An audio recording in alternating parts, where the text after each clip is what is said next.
morning. Good morning, ma'am. Good morning, ma'am. Good morning, madam. Good morning, ma'am. Good morning.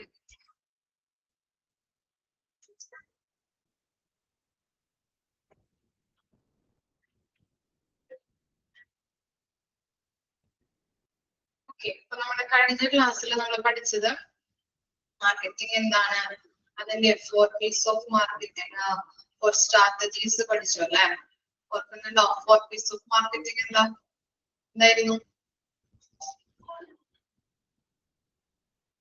4 P's. Product, price, place, promotion. Okay. ഇനി pricing strategy എന്തായിരുന്നു? Pricing strategy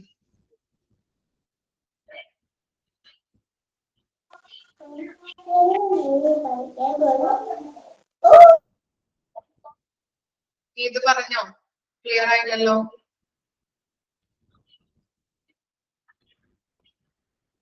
എന്താണ് pricing strategy എന്ന് പറഞ്ഞാൽ? സാധാരണ ജനങ്ങൾക്ക് affordable ആയ പ്രൈസിൽ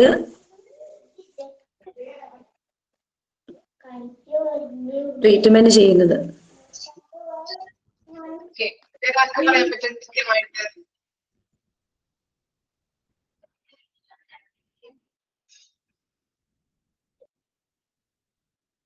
എന്താണ് പ്രൈസിംഗ് സ്ട്രാറ്റജി എന്ന് പറഞ്ഞാല്?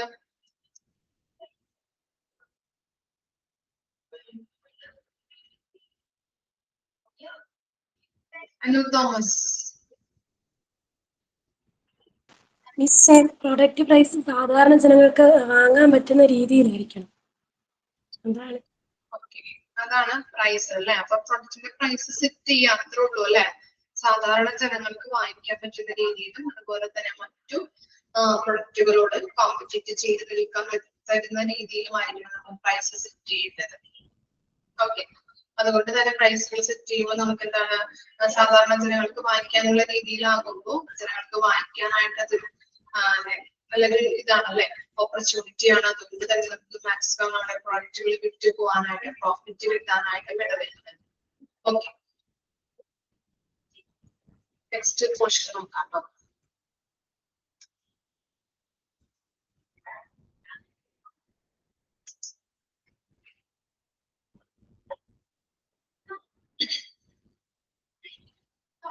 നെക്സ്റ്റ് ആണ് development of new product and redesigning and old.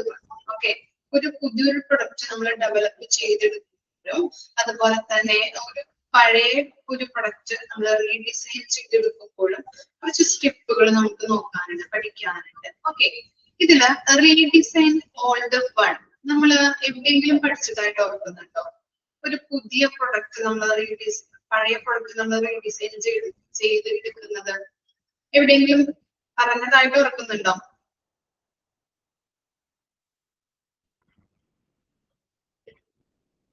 ആരും ഓർക്കുന്നില്ല? ഒരു എക്സാമ്പിൾസ് നമ്മൾ പറഞ്ഞതായിട്ട് ഓർക്കുന്നുണ്ടോ? 2 എക്സാമ്പിൾസ് പറഞ്ഞിരുന്നു. ഏതായിരുന്നു? കൊക്കക്കോള. അതെന്താണ്? പഴയൊരു പ്രൊഡക്റ്റ് ആയിരുന്നു. അത് എന്ത് ചെയ്തെടുത്തു? അതില് ലേബലിംഗ് മാറ്റം വരുത്തി, അതിന്റെ കണ്ടന്റില് മാറ്റം വരുത്തി, ബോട്ടിലില് മാറ്റം വരുത്തി അവര് ഒരു പുതിയൊരു പ്രൊഡക്റ്റ് ആക്കി മാർക്കറ്റിൽ ഇറക്കി അല്ലെ? അങ്ങനെ മാർക്കറ്റിൽ ഇറക്കിയപ്പോ അത് ആളുകൾക്ക് എന്താണ്, മൗസ്ട്രാപ്പുമാണ് നമ്മൾ പറഞ്ഞത്. മൗസ്ട്രാപ്പിൽ എന്തായിരുന്നു, അവര് പ്രൊഡക്റ്റിന് മാത്രമാണ് പ്രാധാന്യം നൽകിയിരുന്നത്. ഇത് കൊക്കക്കോളയുടെ എക്സാമ്പിൾ നമ്മൾ പറഞ്ഞത് ജനങ്ങൾക്ക് അഫോർഡബിൾ ആയിട്ടുള്ള ജനങ്ങളുടെ റിക്വയർമെന്റ്സ്, നീഡ്സ് മനസ്സിലാക്കിയിട്ടാണ് അവരൊരു പഴയ പ്രൊഡക്റ്റ് പുതിയൊരു ന്യൂ വണ്ണായിട്ട് മാർക്കറ്റിൽ ഇറക്കിയത്. അപ്പൊ എന്ത് ചെയ്തിരുന്നു? ആളുകൾ അത് ഏറ്റെടുത്തല്ലേ?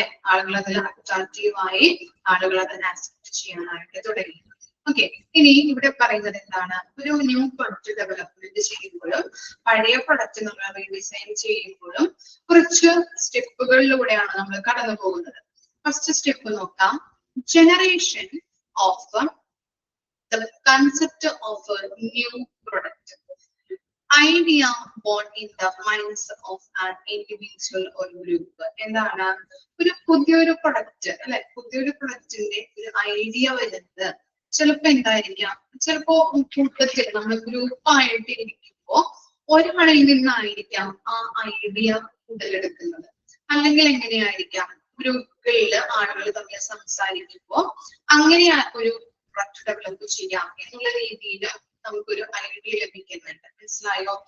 ഒരു പ്രൊഡക്റ്റിന്റെ ഉത്ഭവം അല്ലെങ്കിൽ ഐഡിയയുടെ എന്ന് പറഞ്ഞു കഴിഞ്ഞിട്ടുണ്ടെങ്കിൽ ഇൻഡിവിജ്വലിൽ നിന്നോ ആയിരിക്കാം, അല്ലെങ്കിൽ ഗ്രൂപ്പ് വൈസ് ആയിട്ട് നമ്മൾ എടുക്കുന്ന തീരുമാനങ്ങളായിരിക്കാം. ഇനി നെക്സ്റ്റ് സ്റ്റെപ്പ് എന്താണ്? അപ്പൊ എന്ത് ചെയ്തു? അങ്ങനെ ഒരു ന്യൂ പ്രൊഡക്റ്റ് ഉണ്ടാക്കാൻ വേണ്ടിയിട്ട് നമ്മളൊരു ഗ്രൂപ്പിൽ നിന്നോ അല്ലെങ്കിൽ ഒരു ഡിസിഷൻ അല്ലെ ഇൻഡിവിജ്വലിൽ നിന്നോ നമ്മളൊരു ഡിസിഷൻ എടുക്കുന്നു. ഓക്കെ, ഒരു പ്രൊഡക്റ്റ് ഉണ്ടാക്കാം എന്നുള്ളൊരു ഡിസിഷൻ നമുക്ക് അവിടെ ഉത്ഭവിക്കുന്നുണ്ട്. ഇനി അതിനുശേഷം നമ്മൾ എന്താ ചെയ്യുന്നത്? Step 2 screening. സ്ക്രീനിങ് എന്ന് പറഞ്ഞു കഴിഞ്ഞാൽ എന്താണ്? എന്താണ് സ്ക്രീനിങ്? സൂക്ഷ്മ പരിശോധന അല്ലെ? സ്ക്രീനിങ് എന്ന് പറഞ്ഞു കഴിഞ്ഞാൽ സൂക്ഷ്മ പരിശോധന. Ideas that meet up with the company objectives and promise goods sales are taken to consideration. Okay, decision made is important. ഇനി ഫസ്റ്റ് വണ്ണിലൊക്കെ പറയുന്നത് idea that meet up with company objectives. എന്ത് ചെയ്യണം? നമ്മളൊരു കമ്പനിക്ക് വേണ്ടിയിട്ടാണ് ഒരു പ്രൊഡക്റ്റ് ഉണ്ടാക്കുന്നതെങ്കിൽ കമ്പനിയുടെ ഒബ്ജക്റ്റീവ് എന്താണ്, ലക്ഷ്യം എന്താണ് എന്നുള്ളത് അനുസരിച്ചിട്ട് വേണം നമ്മൾ എന്ത് ചെയ്യാനായിട്ട്, കമ്പനിക്ക് വേണ്ടിയിട്ട് പ്രൊഡക്റ്റ് ഉണ്ടാക്കാനായിട്ട്. ഇപ്പൊ എനിക്കോ അല്ലെങ്കിൽ ഒരു കമ്പനിക്കോ വേണ്ടിയിട്ടാണ് ഞാൻ പ്രൊഡക്റ്റ് ഉണ്ടാക്കുന്നതെങ്കിൽ എനിക്ക് വേണ്ടിയിട്ടാണെങ്കിൽ എന്റേതായിട്ടുള്ള ഒബ്ജക്റ്റീവ്സ് ഉണ്ടാവും. അതുപോലെ തന്നെയാണ് കമ്പനിക്ക് വേണ്ടിയിട്ടുള്ളതാണെങ്കിലും കമ്പനിയുടേതായിട്ടുള്ള ഒബ്ജക്റ്റീവ്സ് ഉണ്ടാവും അല്ലെ? ആ ഒബ്ജക്റ്റീവ്സ് നമ്മൾ നോക്കി ആ ലക്ഷ്യങ്ങൾ, കമ്പനിയുടെ ലക്ഷ്യങ്ങൾ അനുസരിച്ചിട്ടുള്ളവയാണോ എന്നുള്ളത് നോക്കിയിട്ട് വേണം നമ്മൾ എന്ത് ചെയ്യാനായിട്ട്, പ്രൊഡക്റ്റ് ഡെവലപ്പ് ചെയ്തെടുക്കാനായിട്ട്. അതുപോലെ തന്നെയാണ് ഒരു കാര്യം കൂടി ശ്രദ്ധിക്കേണ്ടത്. ശരിയായ രീതിയിൽ ഈ പ്രൊഡക്റ്റ് കൊണ്ട് സെയിൽ വാഗ്ദാനം ചെയ്യാൻ പറ്റുമോ? മാർക്കറ്റിൽ ഈ പ്രൊഡക്റ്റ് ഇറക്കി കഴിഞ്ഞിട്ടുണ്ടെങ്കിൽ ശരിയായ രീതിയിൽ നമുക്ക് സെയിൽ കിട്ടുമോ എന്നുള്ളതും കൂടി നമ്മളെ പരിശോധിക്കേണ്ടതാണ്. ഇനി അതിനുശേഷം എന്താണ്? Decision make is important. പിന്നീട് നമ്മൾ എന്ത് ചെയ്യുന്നുണ്ട്? ഒരു ഡിസിഷൻ എടുക്കുന്നുണ്ട്. ഇനി എന്താ കൊടുത്തിരിക്കുന്നത്? Using check list which consist of factors such as. ഇനി ഫാക്ടേഴ്സ് നമ്മൾ നോക്കണം അല്ലെ? ചെക്ക് ലിസ്റ്റ് വഴി ഒരു ഫാക്ടേഴ്സ് കൊടുത്തിട്ടുണ്ട്. ആ ഫാക്ടേഴ്സ് അവൈലബിൾ ആണോ എന്നുള്ളത് നമ്മൾ ശ്രദ്ധിക്കേണ്ടത് അത്യാവശ്യമാണ്. നോക്കാം. Feature of or quality of product or services. നമ്മൾ ഉൽപ്പാദിപ്പിക്കുന്ന പ്രൊഡക്റ്റിന്റെ ക്വാളിറ്റി അല്ലെ? ക്വാളിറ്റി, ഗുണനിലവാരം അല്ലെങ്കിൽ ഫീച്ചേഴ്സ് നമ്മൾ ശ്രദ്ധിക്കേണ്ടത് അത്യാവശ്യമാണ്. Availability of raw materials or personals അല്ലെ? പേഴ്സണൽസ് എന്നതുകൊണ്ട് ഉദ്ദേശിക്കുന്നത് എന്തായിരിക്കും? പേഴ്സണൽസ് എന്ന് പറഞ്ഞാല് ആരെയായിരിക്കാം ഉദ്ദേശിക്കുന്നത്?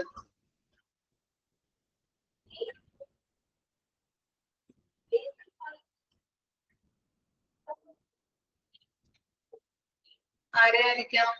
അവിടെ പേഴ്സണൽ എന്ന് പറയുമ്പോ എന്താണ്? സ്റ്റാഫുകൾ അല്ലെങ്കിൽ വർക്കേഴ്സുകൾ അല്ലെ? ലാബേഴ്സുകൾ, അവരെയാണ് അവിടെ ഉദ്ദേശിക്കുന്നത്.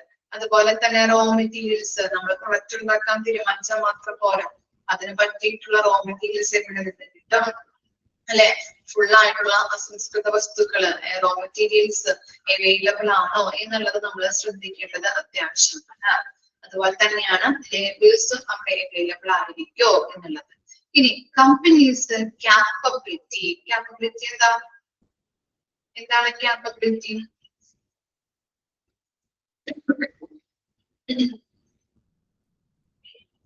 കഴിവ് അല്ലെ? കമ്പനിക്ക് ഈ പ്രൊഡക്റ്റ് ഉൽപ്പാദിപ്പിക്കാൻ വേണ്ടതായിട്ടുള്ള കഴിവുണ്ടോ, ക്യാപ്പബിലിറ്റി ഉണ്ടോ എന്നുള്ളതും കൂടി ശ്രദ്ധിക്കേണ്ടത് അത്യാവശ്യമാണ്. ഈ 3 കാര്യങ്ങളും ചെക്ക് ലിസ്റ്റ് വഴി നമ്മൾ ശ്രദ്ധിച്ചതിന് ശേഷം ഫാക്ടേഴ്സ് അവിടെ അവൈലബിൾ ആണോ എന്നുള്ളത് നോക്കിയിട്ട് നമ്മൾ എന്ത് ചെയ്യണം? Facilities required. എന്തൊക്കെ സൗകര്യങ്ങൾ ആവശ്യമായിട്ട് വരുന്നുണ്ട് എന്നുള്ളത് നോക്കണം അല്ലെ? Infrastructure four sales and distribution. ഈ പ്രൊഡക്റ്റ് ഒരു ഫൈനൽ പ്രൊഡക്റ്റ് ആക്കി മാറ്റി കഴിഞ്ഞിട്ടുണ്ടെങ്കിൽ നമുക്ക് സെയിലിനും ഡിസ്ട്രിബ്യൂഷനും വേണ്ടിയിട്ടുള്ള ഇൻഫ്രാസ്ട്രക്ചർ സൗകര്യങ്ങൾ അവിടെ അവൈലബിൾ ആണോ എന്നുള്ളത് കൂടി ശ്രദ്ധിക്കണം. ഇത്തരം കാര്യങ്ങളാണ് സൂക്ഷ്മ പരിശോധനയിൽ വരുന്നത്. നമ്മുടെ കമ്പനിക്ക് വേണ്ടിയിട്ടാണ് അല്ലെങ്കിൽ നമുക്ക് വേണ്ടിയിട്ടാണ് പ്രൊഡക്റ്റ് ഉണ്ടാക്കുന്നതെങ്കിൽ അതെന്താണ് നമ്മുടെ ഒബ്ജക്റ്റീവ് അല്ലെങ്കിൽ കമ്പനിയുടെ ഒബ്ജക്റ്റീവ് അനുസരിച്ചിട്ട് വേണം നമ്മളത് ഉണ്ടാക്കാനായിട്ട്. അതുപോലെ തന്നെ നമ്മൾ ഈ പ്രൊഡക്റ്റ് മാർക്കറ്റിൽ ഇറക്കി കഴിഞ്ഞിട്ടുണ്ടെങ്കിൽ അത് നല്ല രീതിയിൽ സെയിൽ ഉണ്ടാവോ എന്നുള്ളത് കൂടി ശ്രദ്ധിക്കണം. പിന്നെ എന്താണ് ഡിസിഷൻ എടുക്കുക, അതിനുശേഷം ചെക്ക് ലിസ്റ്റ് നോക്കിയിട്ട് ഫാക്ടേഴ്സ് അവിടെ അവൈലബിൾ ആണോ എന്നുള്ളത് നോക്കാം. എന്താണ് പ്രൊഡക്റ്റിന്റെ ക്വാളിറ്റി നമ്മൾ പൂർണ്ണമായിട്ടും ശ്രദ്ധിക്കേണ്ടത് അത്യാവശ്യമാണ്. അതുപോലെ തന്നെ ലേബേഴ്സിനെയും അതിന്റെ റോ മെറ്റീരിയൽസ് അത് ഉണ്ടാക്കാനായിട്ട് ആവശ്യമായിട്ടുള്ള അസംസ്കൃത വസ്തുക്കൾ അവിടെ അവൈലബിൾ ആണോ, അതുപോലെ തന്നെ കമ്പനിക്ക് ഈ പ്രൊഡക്റ്റ് ഉണ്ടാക്കാനായിട്ടുള്ള ക്യാപ്പബിലിറ്റി കഴിവുണ്ടോ എന്നുള്ളതും കൂടി ശ്രദ്ധിക്കണം. പിന്നെ അത് ഒരു ഫൈനൽ പ്രൊഡക്റ്റ് ആക്കി മാറ്റി കഴിഞ്ഞിട്ടുണ്ടെങ്കിൽ സെയിൽ ആൻഡ് ഡിസ്ട്രിബ്യൂഷന് വേണ്ടിയിട്ടുള്ള ഇൻഫ്രാസ്ട്രക്ചർ ഫെസിലിറ്റീസ് ഒക്കെ അവൈലബിൾ ആണോ എന്നുള്ളത് കൂടി നോക്കേണ്ടതാണ്. ഇനി അതിനുശേഷം എന്താണ് തേർഡ് സ്റ്റെപ്പ് ആണ് business analysis. Okay, evaluation of overall comprehensive market potential. എന്താണ് ഒരു മൊത്തത്തിലുള്ള സമഗ്രമായ വിപണി സാധ്യത നിലനിർത്തണം അല്ലെ. കോംപ്രിഹെൻസീവ് എന്ന് പറഞ്ഞാല് സമഗ്രമായിട്ടുള്ള ഒരു മൊത്തത്തിലുള്ള ഓവറോൾ ആയിട്ടുള്ള ഒരു വിപണി സാധ്യത, സമഗ്രമായ വിപണി സാധ്യത നിലനിർത്തണം. ഓക്കെ എന്ന് പറഞ്ഞാൽ എന്താണ്, ആദ്യം നമ്മളൊരു ഐഡിയ കൊണ്ടുവന്നു, ക്വാളിറ്റി, റോ മെറ്റീരിയൽസ്, അതുപോലെ തന്നെ ക്യാപ്പബിലിറ്റി, കമ്പനിക്ക് അതിനുള്ള ക്യാപ്പബിലിറ്റി ഉണ്ടോ എന്നുള്ളത് സൂക്ഷ്മ പരിശോധന നടത്തി ഈ പ്രൊഡക്റ്റ് വിപണിയിൽ എത്രമാത്രം വിറ്റഴിഞ്ഞു പോകും എന്നുള്ളത് കൂടി നമ്മൾ എന്താണ് ചെയ്യണം, വിലയിരുത്തേണ്ടത് അത്യാവശ്യമാണ്. അങ്ങനെ വിപണിയില് നല്ല രീതിയിൽ വിറ്റഴിഞ്ഞു പോകാൻ സാധ്യതയുള്ള ഒരു പ്രൊഡക്റ്റ് ആയിരിക്കണം നമ്മള് എന്ത് ചെയ്യേണ്ടത്, ഉണ്ടാക്കാനായിട്ട് പാടുള്ളൂ. അല്ലെങ്കിൽ എന്താണ് ഉണ്ടാക്കിയെല്ലാം ഫൈനൽ പ്രൊഡക്റ്റ് ആക്കി മാറ്റി വിപണിയിൽ വിറ്റ് പോയില്ലെങ്കിൽ നമുക്ക് സെയിൽ കിട്ടോ അല്ലെങ്കിൽ പ്രോഫിറ്റ് ഉണ്ടാവോ, ഇല്ല അല്ലെ, ലോസ് ആണ് സംഭവിക്കുന്നത് അല്ലെ. ചിലപ്പോ നമ്മളെ കടമൊക്കെ മനസ്സിലായിരിക്കാം ഈ പ്രൊഡക്റ്റ് ഫൈനൽ പ്രൊഡക്റ്റ് ആക്കി മാറ്റുന്നത്. അത് നമ്മൾ കൊണ്ടുചെന്ന് മാർക്കറ്റിൽ വിറ്റ് പോയില്ല എന്നുണ്ടെങ്കിൽ നമുക്ക് ഫുൾ ലോസ് ആയിരിക്കും അല്ലെ, നമുക്ക് വളരെ നഷ്ടമാണ് ഉണ്ടാകുക അല്ലെ. ഓക്കെ, അപ്പൊ അത് അനുസരിച്ചിട്ട് നമ്മൾ എന്ത് ചെയ്യണം, മൊത്തത്തിലുള്ള ഒരു വിപണി സാധ്യത വിലയിരുത്തേണ്ടത് അത്യാവശ്യമാണ്. ഈ പ്രൊഡക്റ്റ് നമ്മൾ ആദ്യം ഐഡിയ കൊണ്ടുവന്നു, അതിനുള്ള റോ മെറ്റീരിയൽസ് കാര്യങ്ങളുണ്ടോ എന്നുള്ളത് പരിശോധന നടത്തി. ഇനി നമ്മൾ എന്ത് നോക്കണം, വിപണിയിൽ അത് വിറ്റഴിഞ്ഞു പോകുമ്പോ അതിനുള്ള സാധ്യതയുണ്ടോ, അങ്ങനെയുള്ള പ്രൊഡക്റ്റ് ആയിരിക്കണം നമ്മൾ വിപണിയിൽ ഇറക്കേണ്ടത്. പിന്നെന്താ, financial resources for production, promotion and distribution, growth rate and products competitive strength. അപ്പൊ എന്താണ്, ഇനി അതിനുള്ള ഫിനാൻഷ്യൽ റിസോഴ്സസ് ഉണ്ടോ എന്ന് കൂടി നോക്കണം അല്ലെ. നമ്മുടെ കയ്യില് ഈ പ്രൊഡക്ഷന് വേണ്ടിയിട്ട്, പ്രൊഡക്ഷൻ നടത്താൻ വേണ്ടിയിട്ട്, അതുപോലെ തന്നെ പ്രൊമോഷൻ അല്ലെ പ്രചരിപ്പിക്കാൻ വേണ്ടിയിട്ടും, അതുപോലെ തന്നെ ഡിസ്ട്രിബ്യൂട്ട് ചെയ്യാൻ വേണ്ടിയിട്ടുള്ള ഒരു ഫിനാൻഷ്യൽ റിസോഴ്സസ് നമ്മുടെ കയ്യിലുണ്ടോ എന്നുള്ളത് ശ്രദ്ധിക്കാം. പിന്നെ എന്താണ്, ഗ്രോത്ത് റേറ്റ്, എന്താണ് വളർച്ചാ നിരക്ക്, പ്രൊഡക്ട്സ് കോമ്പറ്റീറ്റീവ് സ്ട്രെങ്തും നമ്മൾ ചെക്ക് ചെയ്യാം. മറ്റു പ്രൊഡക്റ്റുകളോട് നമ്മൾ പറഞ്ഞു, ഇപ്പോ നമ്മളൊരു സോപ്പാണ് ഉണ്ടാക്കുന്നതെങ്കിൽ മറ്റു പല സോപ്പുകൾ ഉണ്ടാവും അല്ലെ, പിയേഴ്സ്, റെക്സോണ, നമ്പർ 1, ക്യൂട്ടി, അങ്ങനെ പല സോപ്പുകൾ നമ്മൾ കാണാറുണ്ട്.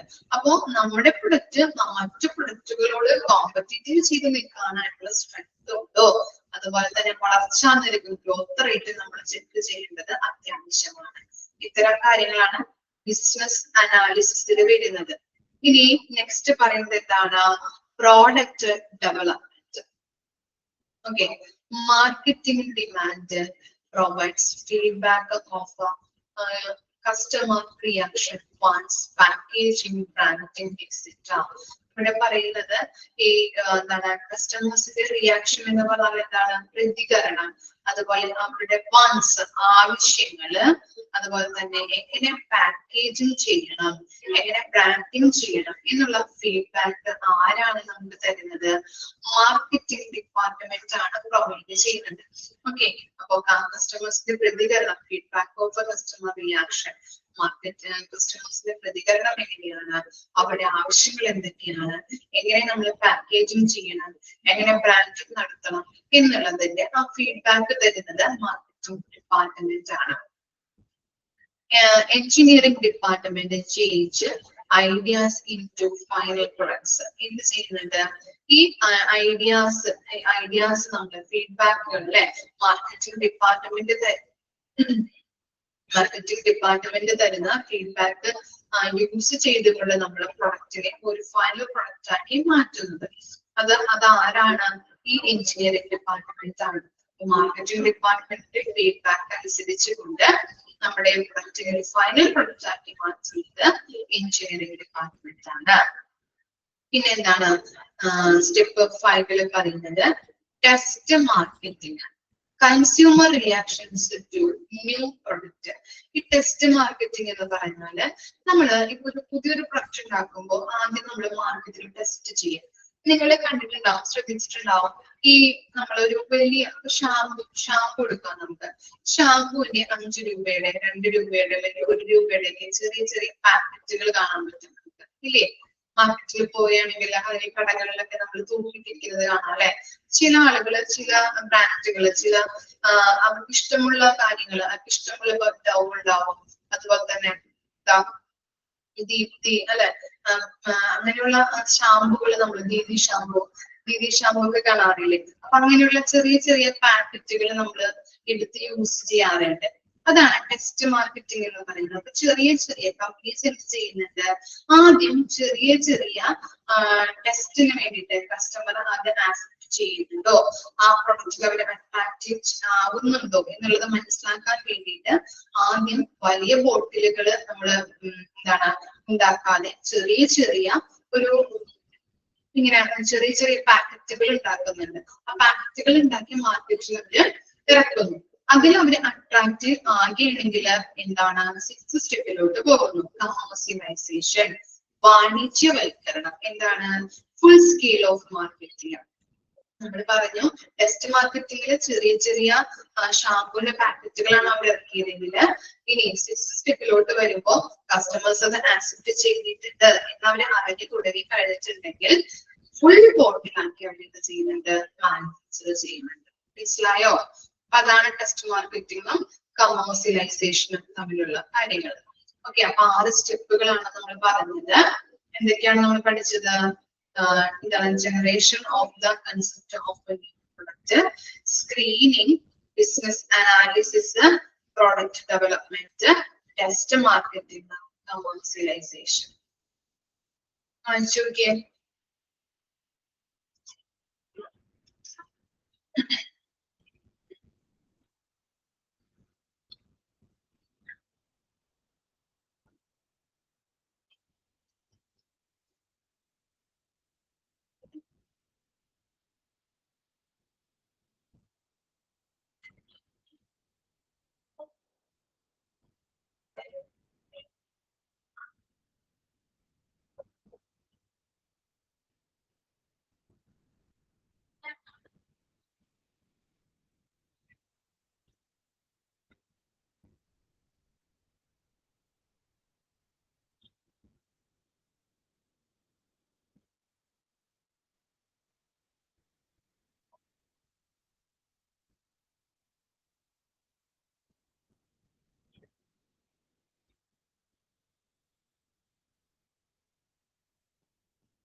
പഠിച്ചു കഴിഞ്ഞോ? ഓക്കെ.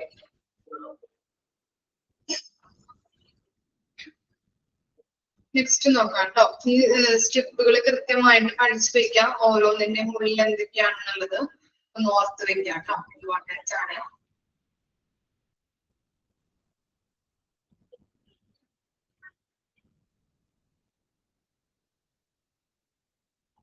നെക്സ്റ്റ് നോക്കാം. Steps involved in marketing in new hospital. Okay, steps involved in marketing in new hospital.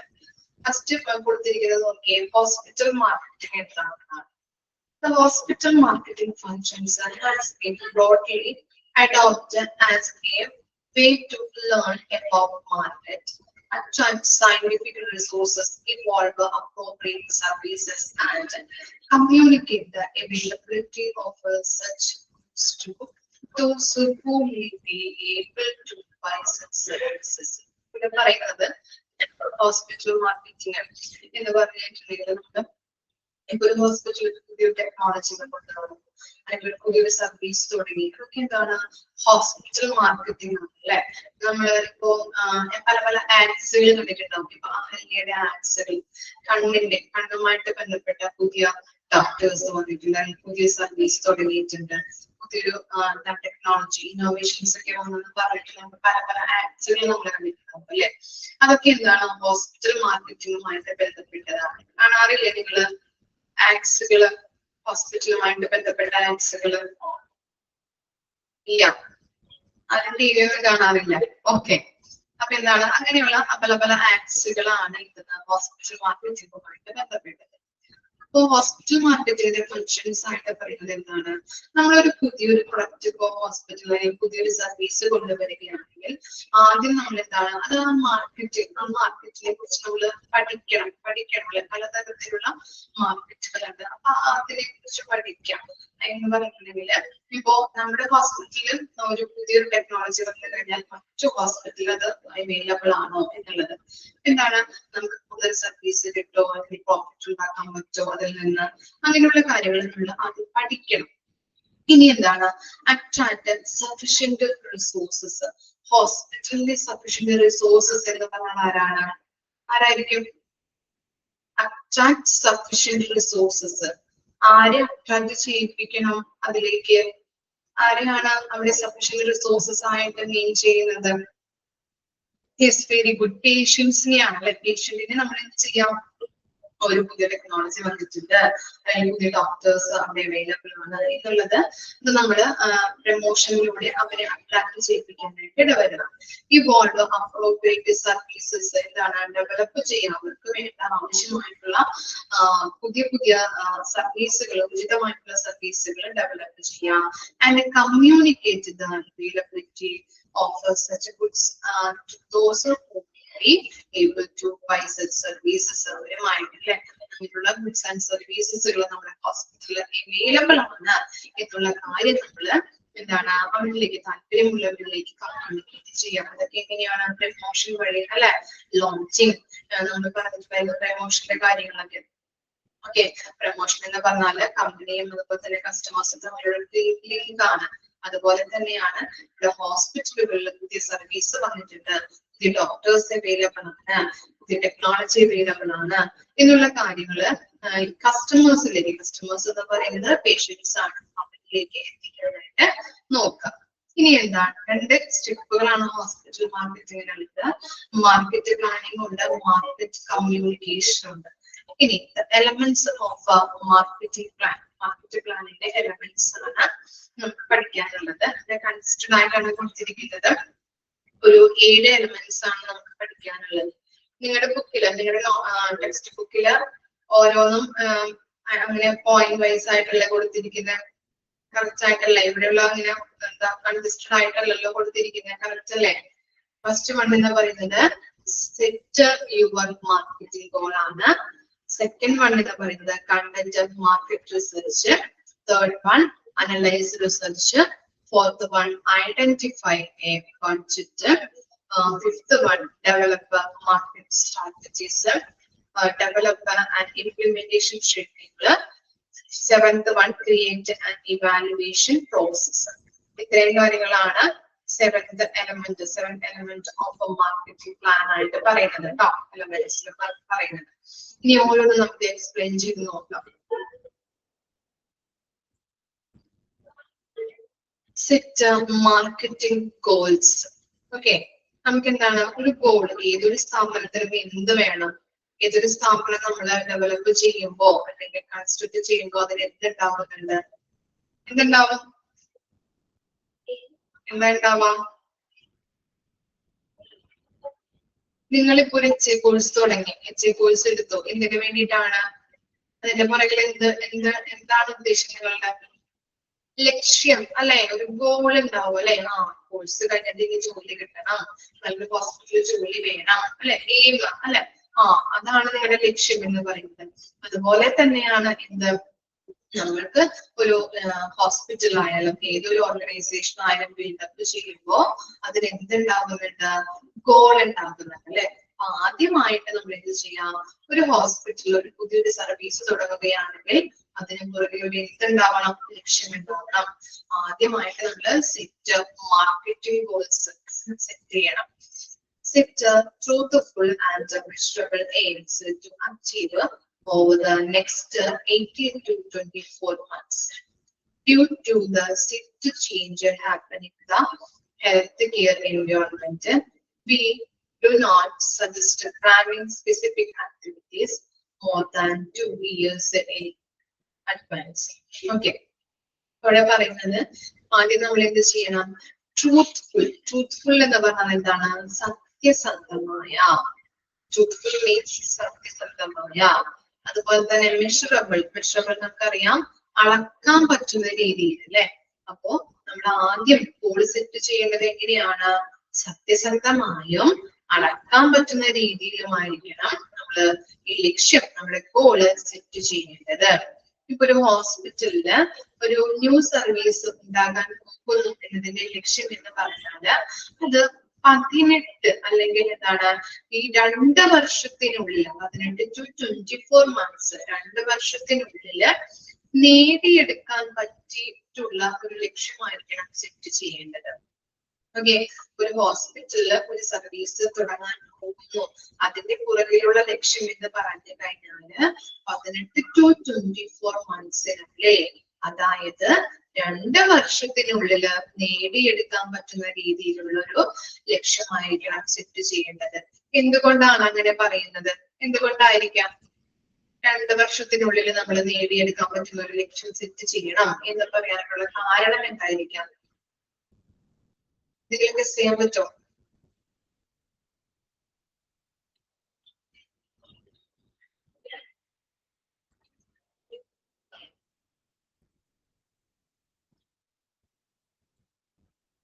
ഇല്ല, അറിയില്ല.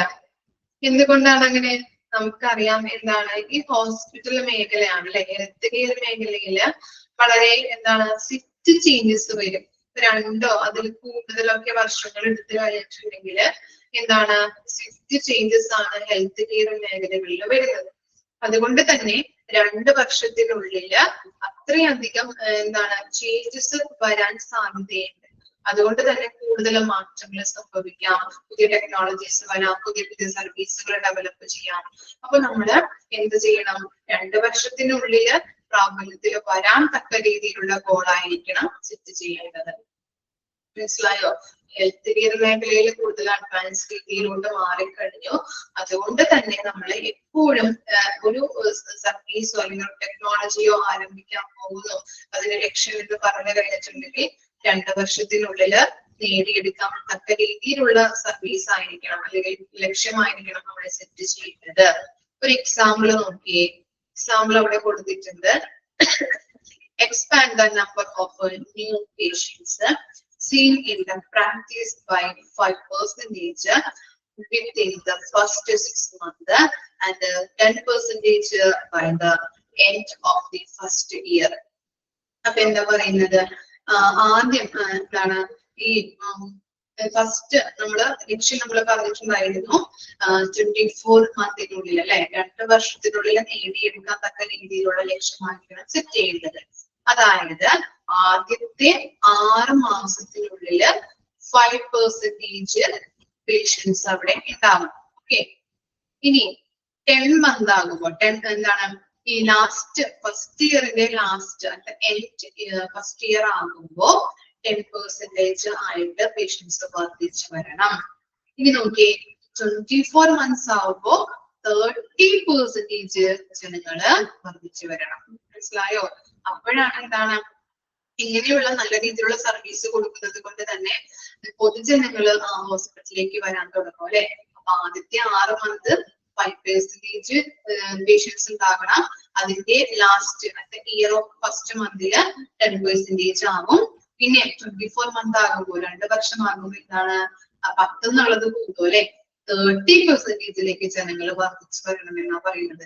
അങ്ങനെ വർദ്ധിച്ച് വന്നു കഴിഞ്ഞാൽ എന്തുണ്ടാകും അവർക്ക്? എന്താ കിട്ടാ? ഇത് കിട്ടും? ഒന്നും കിട്ടില്ല. ലോസ് ഉണ്ടാവും, പ്രോഫിറ്റ് ഉണ്ടാവും?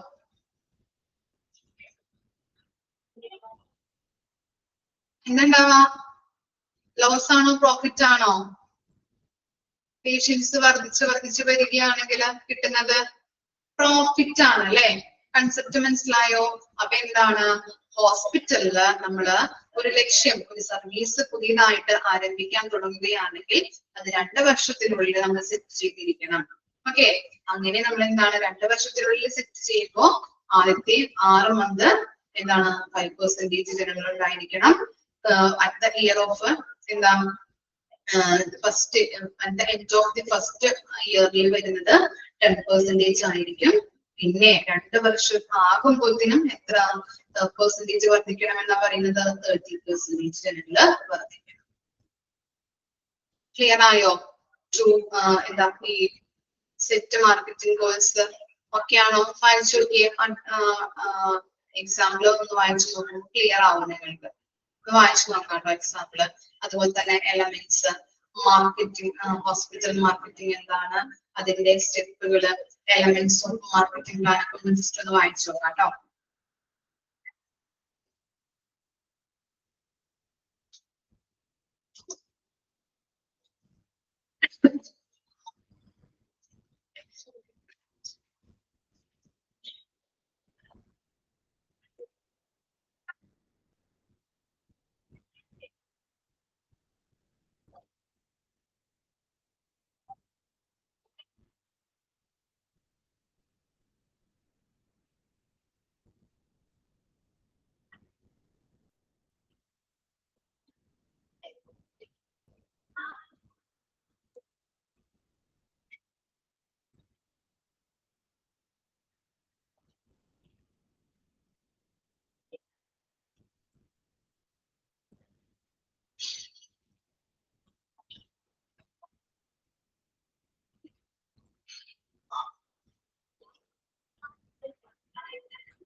ഓക്കെ, വായിച്ചോ? ഇനി നെക്സ്റ്റ് ആണ് കണ്ടക്ട് മാർക്കറ്റ് റിസർച്ച്. എന്താണ് മാർക്കറ്റ് റിസർച്ച് എന്ന് പറഞ്ഞാല്? മാർക്കറ്റ് റിസർച്ച് എന്താണ് മീനിങ്? എന്താ?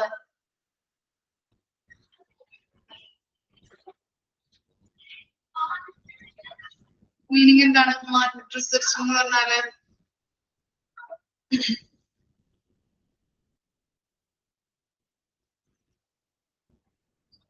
ഫസ്റ്റ് പേജിൽ നമ്മൾ പഠിച്ചിട്ടുണ്ടല്ലോ, ഫസ്റ്റ് പോർഷനില് മാർക്കറ്റ് റിസർച്ച് കുറച്ച് ക്വസ്റ്റ്യൻസ് ഒക്കെ നമ്മൾ അതിനകത്ത് നോക്കിയിട്ടുണ്ടായിരുന്നു അല്ലെ. എന്താണ് മാർക്കറ്റ് റിസർച്ച്? നിരീക്ഷണം അല്ലെങ്കിൽ ഗവേഷണം അല്ലെ. മാർക്കറ്റ് നമ്മൾ പഠിക്കാം അല്ലെ, മാർക്കറ്റ് ഗവേഷണം നടത്തുക. നോക്കിയേ, കണ്ടക്ട് മാർക്കറ്റ് റിസർച്ച്. പുതിയൊരു സേവനം തുടങ്ങുന്ന സമയത്ത് നമ്മൾ എന്ത് ചെയ്യണം? മാർക്കറ്റ് റിസർച്ച് നടത്തേണ്ടത് അത്യാവശ്യമാണ്. നമ്മൾ പറഞ്ഞിട്ടുണ്ടായിരുന്നു, ഏതൊരു പ്രൊഡക്റ്റ് നമ്മൾ ബിസിനസ് സ്റ്റാർട്ട് ചെയ്ത് കഴിഞ്ഞാലും അല്ലെങ്കിൽ ഏതൊരു പ്രൊഡക്റ്റ് ഉണ്ടാക്കാൻ തീരുമാനിച്ചാലും ആദ്യം പോയിട്ട് ആ പ്രൊഡക്റ്റ് ഉണ്ടാക്കുക മാത്രമല്ല ചെയ്യേണ്ടത് അല്ലെ. അതിനു മുൻപ് നമ്മൾ എന്ത് ചെയ്യണം? മാർക്കറ്റ് ഗവേഷണം നടത്തേണ്ടത് അത്യാവശ്യമാണ്. കാരണം എന്താണ്? അതിനകത്ത് അത് അതിന് പോകോ നമ്മൾ മാർക്കറ്റിൽ അത് ഇറക്കിയിട്ടുണ്ടെങ്കിൽ നമ്മുടെ സാധനങ്ങൾക്ക് എന്താണ് ആളുകൾ അട്രാക്ട് ആവോ, അല്ലെങ്കിൽ വിറ്റൊഴിഞ്ഞ് പോവോ, സെയിൽ ഉണ്ടാവോ, എന്ത് വിലയാണ് കൊടുക്കേണ്ടത്, അതൊക്കെ നമ്മൾ പഠിച്ചിട്ടുണ്ടായിരുന്നു അല്ലെ. അങ്ങനെയുള്ള ഗവേഷണങ്ങൾ നമ്മൾ നടത്തേണ്ടത് അത്യാവശ്യമാണ്. അപ്പൊ പുതിയൊരു സേവനം നമ്മൾ ഹോസ്പിറ്റലിൽ തുടങ്ങാൻ പോകുന്നു എന്ന് നമുക്ക് തോന്നിക്കഴിഞ്ഞിട്ടുണ്ടെങ്കിൽ ആദ്യം നമ്മൾ എന്ത് ചെയ്യണം? ഗോൾ സെറ്റ് ചെയ്യാം. അതുപോലെ തന്നെ അത് എന്ത് ചെയ്യാം? മാർക്കറ്റ് ഗവേഷണം നടത്താം. രണ്ടാമതായിട്ട് പറയുന്നത് മാർക്കറ്റ് ഗവേഷണമാണ്. നോക്കാം, market research is the process of systematically collecting, recording and examining data and information.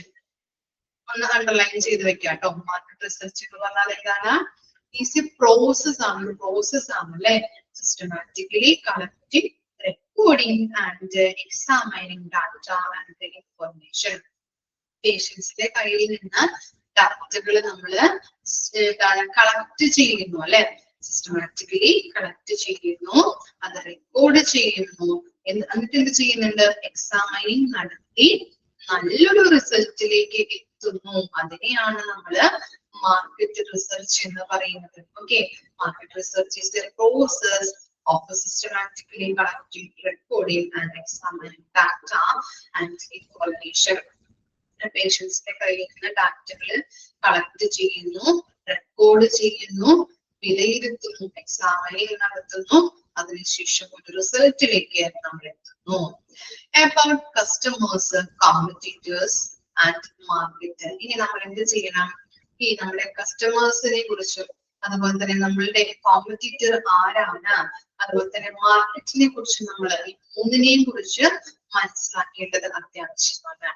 It can be used to decide which proportion of the population will buy a product or service based on variables such as age, gender, location and income level.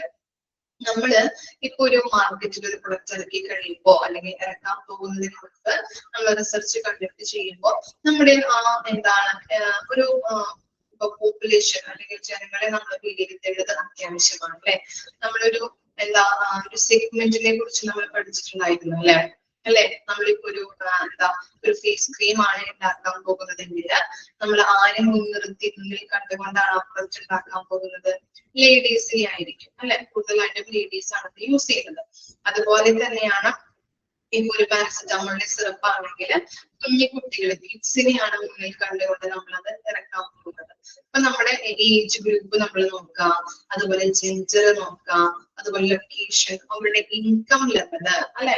നമ്മളൊരു പ്രൊഡക്റ്റിന് price fix ചെയ്യുമ്പോൾ സാധാരണ ജനങ്ങൾക്ക് വാങ്ങത്തക്ക രീതിയിലുള്ള product വേണം. അപ്പൊ അവരുടെ income level ഇതൊക്കെ base ചെയ്തിട്ടായിരിക്കണം നമ്മളൊരു പ്രൊഡക്റ്റ് ഇറക്കേണ്ടത്. ഈ 4 കാര്യങ്ങൾ നോക്കിയിട്ട് ഏത് വിഭാഗക്കാർക്കാണ് കൂടുതൽ പ്രൊഡക്റ്റ് യൂസ് ആകുന്നത് എന്നുള്ളത് നമ്മൾ ശ്രദ്ധിക്കേണ്ടത് അത്യാവശ്യമാണ്. റിസർച്ചിലൂടെ നമുക്ക് അത് അറിയാനായിട്ട് കണ്ടെത്താനായിട്ട് സാധിക്കുന്നുണ്ട്. പ്രൊഡക്റ്റ് ഏത് വിഭാഗക്കാർക്ക് ആണ് അത് ഏറ്റവും യൂസ്ഫുൾ ആകുന്നത് എന്ന് റിസർച്ചിലൂടെ കണ്ടെത്താനായിട്ട് സാധിക്കുന്നുണ്ട്. ഇനി എന്താണ് ഇനി ഇമ്പോർട്ടന്റ് പോയിന്റ്സ് ആണ് വരുന്നത്. Market research is normally primary or secondary. 2 രീതിയിൽ പറയുന്നുണ്ട് market research. Primary market research consist of എന്താണ് അണ്ടർലൈൻ ചെയ്ത് വെക്കാം. പ്രൈമറി മാർക്കറ്റ് റിസർച്ചിൽ ഉൾപ്പെടുന്നത് ഏതൊക്കെയാണ്? Surveys, field test, interviews or observation. ഇതൊക്കെയാണ് ഇതിൽ വരുന്നത് പ്രൈമറി മാർക്കറ്റ് റിസർച്ചിൽ വരുന്നത്. ഇനി അതുപോലെ തന്നെ secondary marketing consist of test marketing. നമ്മൾ പഠിച്ചിട്ടുണ്ടായിരുന്നല്ലോ ടെസ്റ്റ് മാർക്കറ്റിംഗ്. ചെറിയ ചെറിയ സാമ്പിളുകളാക്കി ഷാമ്പുവിന്റെ എക്സാമ്പിൾ ഞാൻ പറഞ്ഞിട്ടുണ്ടായിരുന്നു. ടെസ്റ്റ് മാർക്കറ്റിംഗ് എന്താണ്? ഷാമ്പുവിന്റെ ചെറിയ ചെറിയ പ്രൊഡക്റ്റുകളാക്കി നമ്മൾ മാർക്കറ്റിൽ ഇറക്കുന്നു. അതിനകത്ത് കസ്റ്റമേഴ്സ് അട്രാക്റ്റീവ് ആയിട്ടുണ്ടെങ്കിൽ വലിയ ബോട്ടിലുകളാക്കി കൊമേഴ്സ്യലൈസേഷൻ അല്ലെ വാണിജ്യവൽക്കരണം നടത്തുന്നു. ഓക്കെ, ഇത്ര കാര്യങ്ങളാണ് അതിൽ വരുന്നത്. പ്രൈമറി മാർക്കറ്റ് റിസർച്ച് എന്താണ്, അതിൽ ഉൾപ്പെടുന്നത് ഏതൊക്കെയാണെന്നുള്ളത് ഓർത്തിരിക്കാം. Secondary market research consist of dash ഒക്കെ ചോദിക്കാറുണ്ട്. ടെസ്റ്റ് മാർക്കറ്റിംഗ് ആണെന്നുള്ളതും ഓർത്തിരിക്കാം. മനസ്സിലായോ? കണ്ടക്ട് മാർക്കറ്റ് റിസർച്ച് എന്ന് പറഞ്ഞു കഴിഞ്ഞാല് മാർക്കറ്റ് റിസർച്ച് എന്ന് പറഞ്ഞു കഴിഞ്ഞാൽ എന്താണ്? പേഷ്യൻസിൽ നിന്ന് ഇൻഫർമേഷൻസ് കളക്ട് ചെയ്യുന്നു, അത് റെക്കോർഡ് ചെയ്യുന്നു, എക്സാമിനേഷൻ നടത്തി ഫൈനൽ റിസൾട്ടിലേക്ക് എത്തുന്നതാണ് മാർക്കറ്റ് റിസർച്ച് എന്ന് പറയുന്നത്. അത് 2 രീതിയിലുണ്ട്. പ്രൈമറി ഉണ്ട്, സെക്കൻഡറി ഉണ്ട്. പ്രൈമറി എന്ന് പറഞ്ഞാല് service, field test, interviews, observation ഒക്കെയാണ്. സെക്കൻഡറി മാർക്കറ്റ് എന്ന് പറഞ്ഞാൽ ടെസ്റ്റ് മാർക്കറ്റിംഗ് ആണ്. ഓക്കെ, വായിച്ചു നോക്കിയേ.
Okay.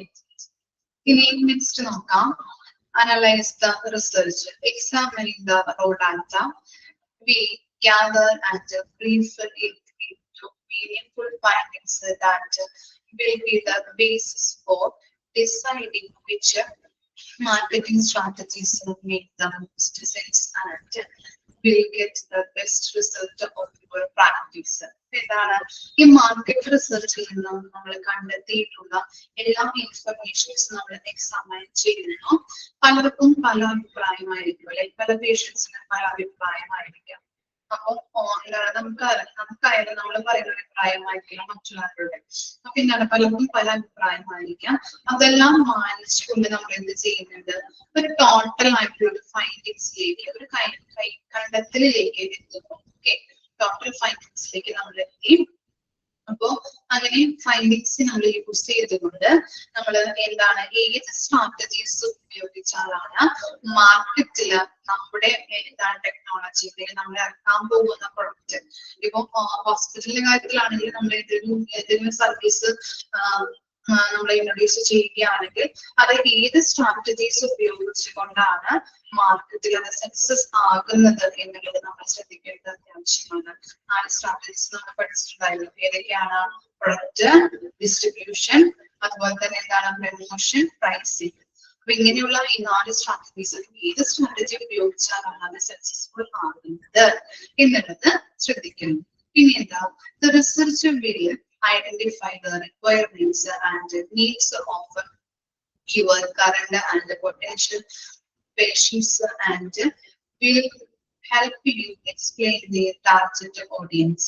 ഇപ്പോ നിലവിലുള്ള ട്രീറ്റ്മെന്റിലുള്ള ഓഡിയൻസ്, അതുപോലെ തന്നെ ഇനി വരാൻ പോകുന്ന ഓഡിയൻസ്,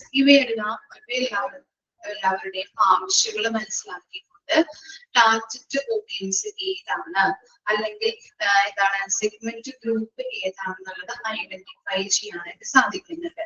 ഈ അനാലിസിസ് വഴിയാണ് ഇത് സാധിക്കുന്നത്. മനസ്സിലായോ? നമ്മള് എക്സിസ്റ്റിംഗ് ആയിട്ടുള്ള അവിടെ ട്രീറ്റ്മെന്റിലുള്ള പേഷ്യൻസ്, അതുപോലെ തന്നെ ഇനി വരാൻ പോകുന്ന പേഷ്യൻസിനെ നമ്മൾ എടുത്തുകൊണ്ട് അവരുടെ ആവശ്യങ്ങൾ മനസ്സിലാക്കിയിട്ട് നമ്മൾ ഇപ്പോൾ ഈ സർവീസ് കൊടുക്കാൻ പോകുന്ന ഏത് തരത്തിലുള്ള പേഷ്യൻസ് ആണ് എന്നുള്ളത് നമ്മുടെ ആ സെഗ്മെന്റ് ഗ്രൂപ്പിനെ നമ്മൾ ഐഡന്റിഫൈ ചെയ്യുന്നു. ഈ അനലൈസ് വഴിയാണ്, ഇത് അനാലിസിസ് ചെയ്യുന്നത് വഴിയാണ് അതിനുള്ള ആ സെഗ്മെന്റ് ഗ്രൂപ്പിനെ നമുക്ക് അനലൈസ് ചെയ്യാനായിട്ട് ഐഡന്റിഫൈ ചെയ്യാനായിട്ട് സാധിക്കുന്നത്. This is also the right time to look back at the goal you have chosen. ഇനി ഇതിന്റെ ഒരു നമ്മൾ എടുത്തിരിക്കുന്ന ആ ഗോള് കറക്റ്റ് ആണോ ഇല്ലയോ എന്നുള്ളത് നോക്കാനായിട്ടുള്ള ഒരു തിരിഞ്ഞു നോട്ടമാണ് ഈ ടൈം എന്ന് പറയുന്നത്. Okay, based on your research findings, you may need to change some of your goals. ഇനി നമ്മൾ തിരിഞ്ഞു നോക്കിയപ്പോൾ എന്തെങ്കിലും ചേഞ്ച് ചെയ്യാനുണ്ട്, അല്ലെങ്കിൽ മാറ്റങ്ങൾ വരുത്താനുണ്ടെങ്കിൽ റിസർച്ച് ഫൈൻഡിങ്സിനെ നമ്മൾ മനസ്സിലാക്കി, അല്ലെങ്കിൽ അത് നമ്മൾ ബേസ് ചെയ്തുകൊണ്ട് നമ്മളുടെ ഗോൾസിൽ എന്തെങ്കിലും മാറ്റം വരുത്താനായിട്ടുണ്ടെങ്കിൽ മാറ്റങ്ങൾ നമുക്ക് ചേഞ്ചസ് വരുത്താനായിട്ട് സാധിക്കുന്നുണ്ട്. It helps you analyse some key questions. അവിടെ കുറച്ച് ക്വസ്റ്റ്യൻസ് കൊടുത്തിട്ടുണ്ട്. What are the similarities and dissimilarities between your practice and your competitors? നമ്മുടെ കോമ്പറ്റീറ്റേഴ്സും നമ്മളും തമ്മിൽ എന്തൊക്കെ സിമിലാരിറ്റീസ് ഉണ്ട്, ഡിസിമിലാരിറ്റീസ് എന്തൊക്കെയാണെന്നുള്ളത് ഐഡന്റിഫൈ ചെയ്യാം. What make your practice from your competitors? നമ്മളെ അവരിൽ നിന്ന് എന്തൊക്കെ കാര്യങ്ങളാണ് വ്യത്യസ്തരാക്കുന്നത്?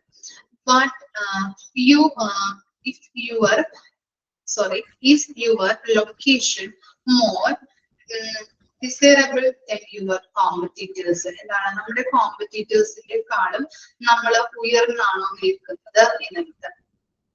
Do you promise the broader scope of the service than the competition? അവർ നൽകുന്നതിനെക്കാളും നല്ല രീതിയിലുള്ള സർവീസ് ആണോ നമ്മൾ ആളുകൾക്ക് കൊടുക്കുന്നത് എന്നുള്ളത് ഉറപ്പുവരുത്തണം. Is there a service you provide that no one else in the community presently offers? അതുപോലെ തന്നെ ആരും നൽകാത്ത നല്ല രീതിയിലുള്ള സേവനമാണോ നമ്മൾ ജനങ്ങൾക്ക് കൊടുക്കുന്നത് എന്നുള്ളത് ഉറപ്പുവരുത്തുക. ഈ ക്വസ്റ്റ്യൻസ് ഒക്കെ അനലൈസ് ചെയ്തിട്ടുണ്ട് ഒരു ടോട്ടൽ ആയിട്ടുള്ള ഫൈൻഡിങ്സിലേക്ക് നമ്മൾ എത്തുന്നുണ്ട്. ഓക്കെ, മനസ്സിലായോ? ഇത്തരം കാര്യങ്ങളാണ് അനലൈസ്ഡ് റിസർച്ചിൽ വരുന്നത്. ക്ലിയർ ആണോ? ജസ്റ്റ് ഒന്ന് ഓർത്ത് വെച്ചാൽ മതി കേട്ടോ. ഇമ്പോർട്ടന്റ് ആയിട്ട് നോക്കേണ്ടത് എന്താണ്? റിസർച്ച്, കണ്ടക്ട് റിസർച്ചിലെ മാർക്കറ്റ് റിസർച്ച് എന്താണെന്നുള്ളത് നോക്കാം. അതുപോലെ തന്നെ പ്രൈമറി മാർക്കറ്റ് റിസർച്ച് ഏതൊക്കെയാണ് വരുന്നത്, സെക്കൻഡറി മാർക്കറ്റ് റിസർച്ച് ഏതൊക്കെയാണ് വരുന്നത് എന്നുള്ളത് കേട്ടോ. ബാക്കിയുള്ളതൊക്കെ ഒന്ന് വായിച്ച് മനസ്സിലാക്കി വെക്കാം. വായിച്ചു നോക്കിയേ അനലൈസ്ഡ് റിസർച്ച്.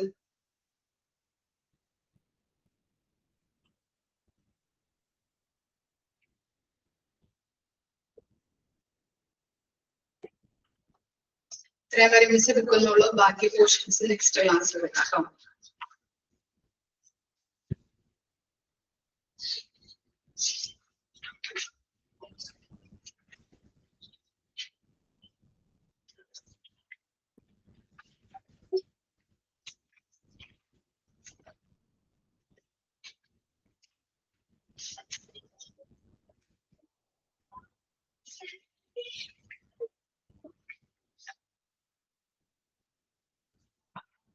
ഓക്കെ, എന്തെങ്കിലും ഡൗട്ട് ഉണ്ടോ?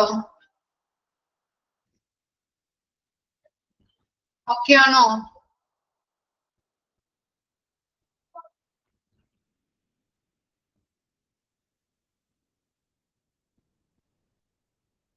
ഓക്കെ, അപ്പൊ നെക്സ്റ്റ് ക്ലാസ്സിൽ കാണാം കേട്ടോ.